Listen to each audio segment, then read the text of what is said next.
1000 anos antes de Jesus nascer, um rei estava no chão escrevendo sobre mãos perfuradas, ossos deslocados, sede que resseca a garganta, roupas divididas por sorte e uma multidão zombando de alguém que confiou em Deus.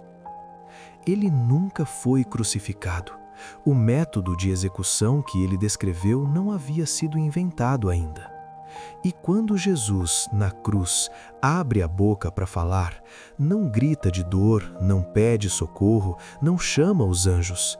Ele cita esse poema, a primeira linha, em aramaico, em voz alta para quem estava ao redor ouvir. O que acontece a seguir é uma das estruturas mais perturbadoras de toda a Bíblia, e a maioria das pessoas nunca viu isso de perto. Hoje, a gente vai colocar o Salmo 22 e os relatos da crucificação lado a lado, versículo por versículo, linha por linha, e deixar que os dois textos falem entre si.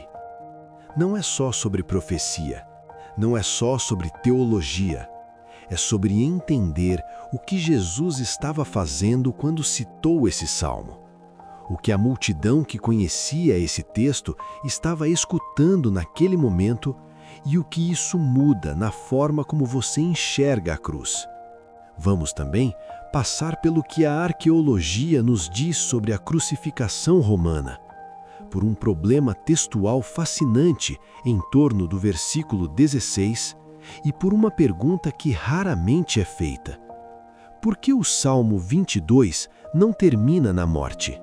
O Salmo 22 tem um título no hebraico original que a maioria das traduções preserva: Ao mestre de música, segundo a melodia, serva da alvorada. Salmo de Davi. Davi escreve na primeira pessoa de alguém em crise existencial. Não metáfora, não meditação filosófica. O texto transpira urgência, dor física, isolamento real. Seja qual for a circunstância histórica que motivou o Salmo, e os comentaristas debatem isso, o escritor está descrevendo um sofrimento encarnado, corpo e alma juntos, no limite. O que torna o texto teologicamente incomum já na tradição judaica é sua estrutura. Ele não começa com a adoração que depois se complica. Ele começa com o grito mais cru que existe na literatura sagrada e migra, ao longo de 31 versículos, a uma proclamação universal de vitória divina. Nenhuma explicação é dada para a transição. Não há "então Deus respondeu" no texto. A virada acontece sem explicação, como se o próprio ato de lamentar até o fundo já fosse em si uma forma de oração que chega do outro lado. Essa estrutura importa. Guarda ela na memória, enquanto acompanhamos o que acontece na cruz. Mateus 27, versículo 46. Jesus está na cruz a 3 horas de escuridão. Então grita: Eli, Eli, lama sabactani, que o próprio Mateus traduz: Deus meu, por que me abandonaste? Essa é a abertura exata do Salmo 22, versículo 1. Agora, aqui está o detalhe que a maioria das pessoas não percebe. No contexto judaico do século I, a forma como um texto era memorizado e transmitido era diferente da nossa. Não havia bíblias individuais. Os salmos eram cantados na sinagoga, memorizados desde a infância, repetidos nas festas, nas orações diárias, nos rituais. Citar a primeira linha de um salmo não era fazer uma referência acadêmica, era acionar o texto inteiro na memória do ouvinte. Quando um judeu que conhecia o Salmo 22 ouvia Eli, Eli, lama sabactani vindo da cruz, ele não ouvia apenas um grito de abandono. Ele ouvia os 31 versículos inteiros se iluminando ao mesmo tempo. E o que esses versículos descrevem, como vamos ver agora, era exatamente o que estava acontecendo diante dos seus olhos. Pensa no impacto disso por um segundo. Jesus estava orando um salmo escrito 1000 anos antes, e as pessoas ao redor podiam, se quisessem, olhar para a cena diante delas e ver o poema se tornando realidade em tempo real. O Salmo 22, versículos 7 e 8 diz assim: Todos que me veem zombam de mim, fazem caretas e meneiam a cabeça, dizendo: Confiou no Senhor, que o livre, que o salve, pois nele se compraz. Agora, Mateus 27, versículo 43. Os principais sacerdotes, os escribas e os anciãos, debochando de Jesus na cruz, dizem: Confiou em Deus? Que Deus o livre agora, se é que ele o quer. As palavras são quase idênticas. A estrutura da zombaria, a referência à confiança em Deus como motivo de escárnio, é a mesma. Mas o que é mais perturbador não é a semelhança textual, é que as pessoas que estavam zombando eram exatamente as pessoas que deveriam conhecer esse salmo, de cor. Os principais sacerdotes, os escribas, os estudiosos da lei. Eles estavam literalmente cumprindo a profecia que tinham memorizado, sem perceber o que estavam fazendo. O versículo 14 diz: Sou derramado como água, e todos os meus ossos se desarticularam.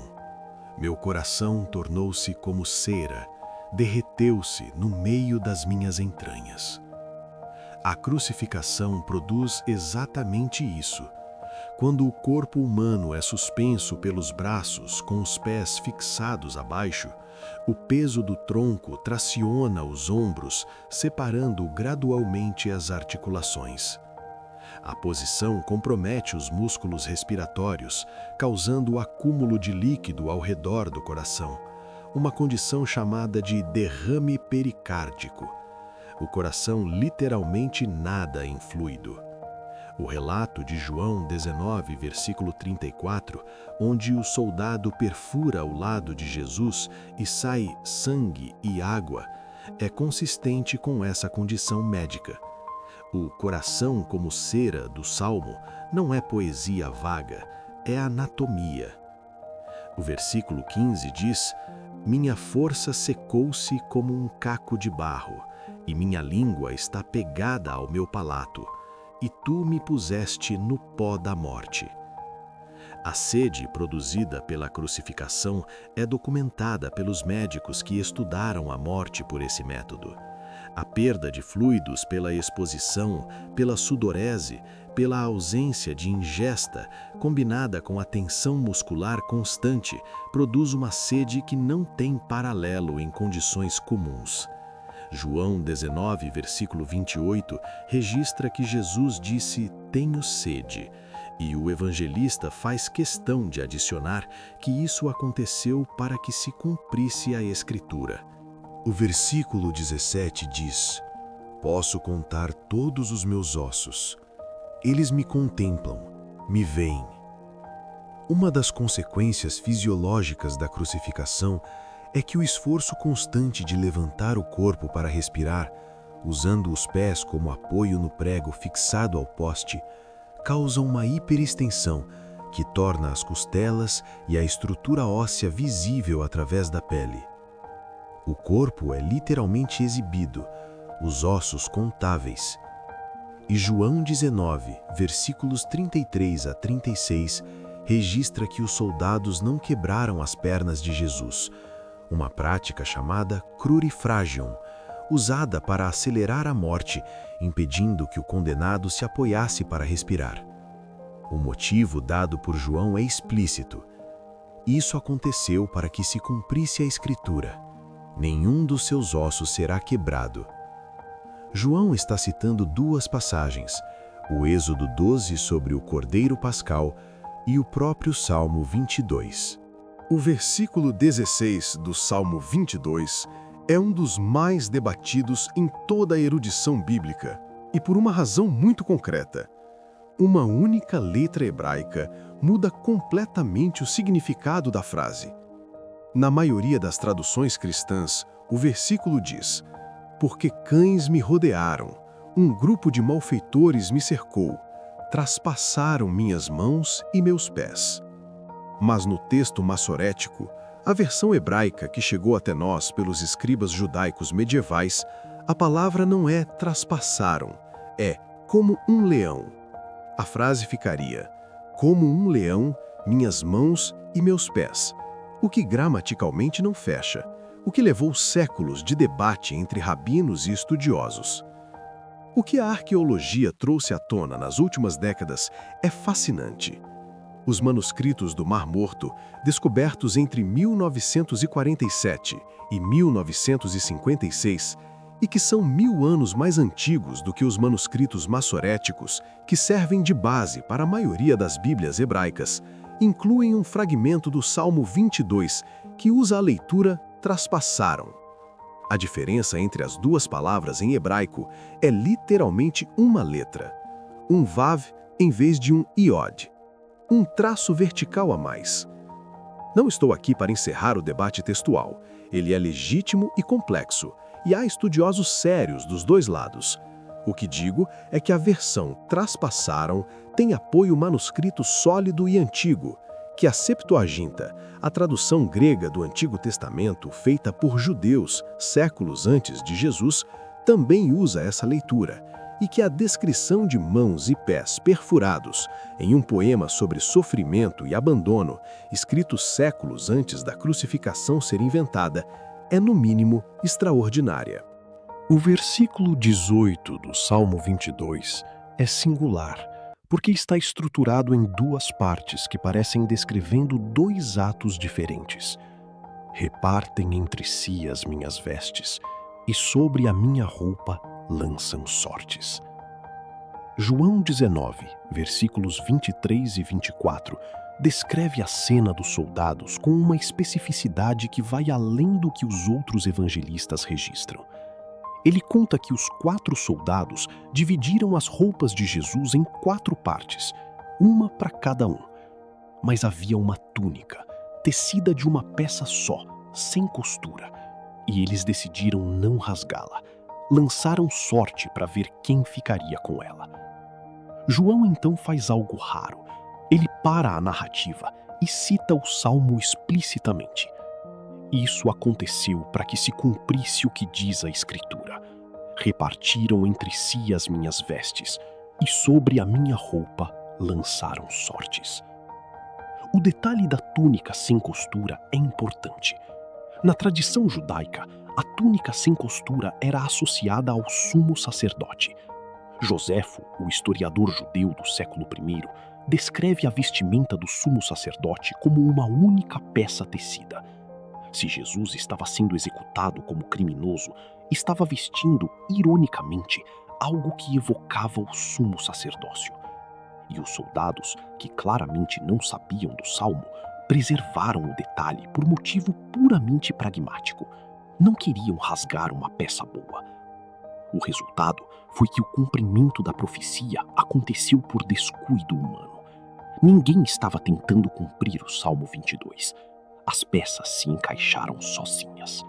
Aqui está o detalhe que mais importa para entender o que Jesus estava fazendo ao citar o Salmo 22 e que raramente aparece nas discussões sobre essa passagem. O Salmo 22 não termina no abandono, não termina na morte, não termina no silêncio de Deus. Do versículo 22 em diante, o tom muda completamente.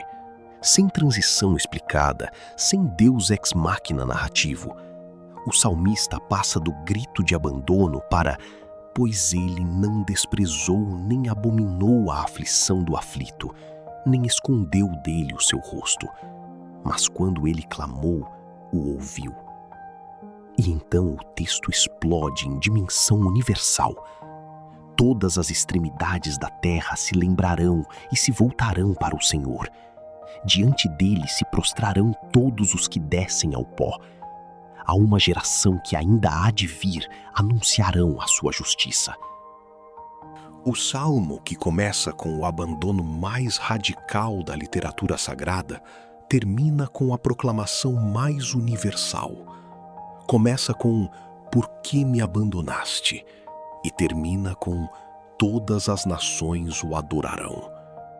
Se um judeu do século I, ao ouvir Eli, Eli, lama sabachthani na cruz, carregava o Salmo 22 inteiro na memória, ele estava ouvindo não apenas o grito do versículo 1, mas também a promessa dos versículos 27 a 31.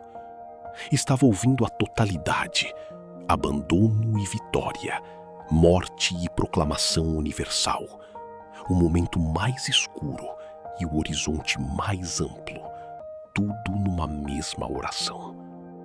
O que Jesus estava fazendo na cruz não era apenas citar um texto, era habitar um poema inteiro.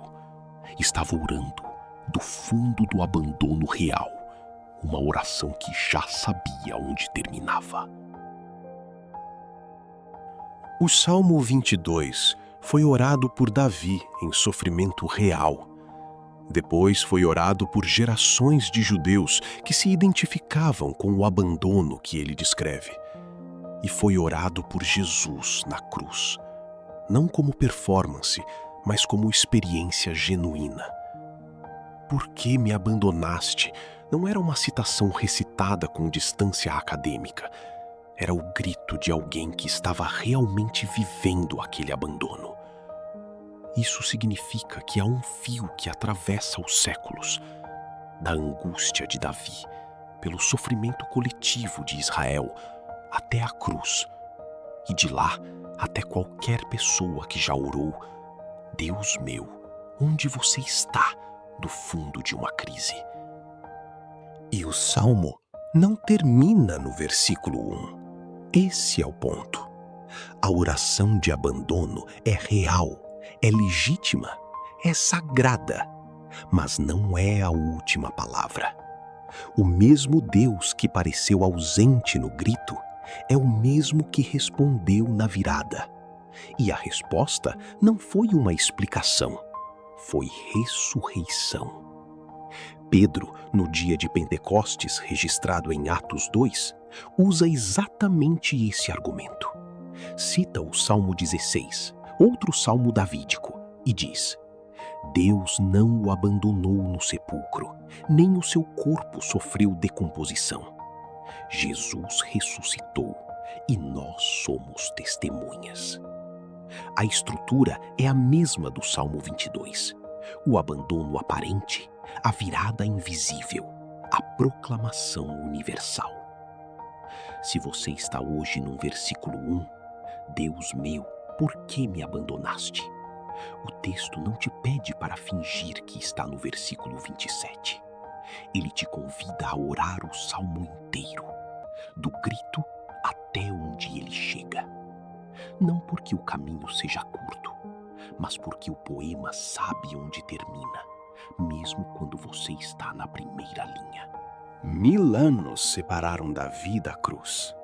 Nenhuma dessas correspondências foi planejada por humanos, nem a zombaria dos sacerdotes que conheciam o salmo, nem os soldados que preservaram a túnica por conveniência, nem as circunstâncias médicas que produziram sede e ossos visíveis.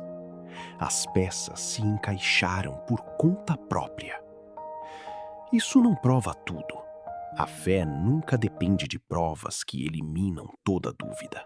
Se assim fosse, não seria fé. Mas o que esse estudo faz é mostrar que a Bíblia tem uma coerência interna que não se explica apenas por habilidade literária ou coincidência. Há uma voz que atravessa os séculos, do deserto de Davi, pela experiência coletiva de Israel, até a cruz, que fala de um Deus que não abandona no ponto mais escuro, mesmo quando tudo parece indicar o contrário. E essa voz chegou até você hoje, nesse vídeo, nesse canal. Se esse conteúdo te tocou, compartilha com alguém que está no versículo 1 do próprio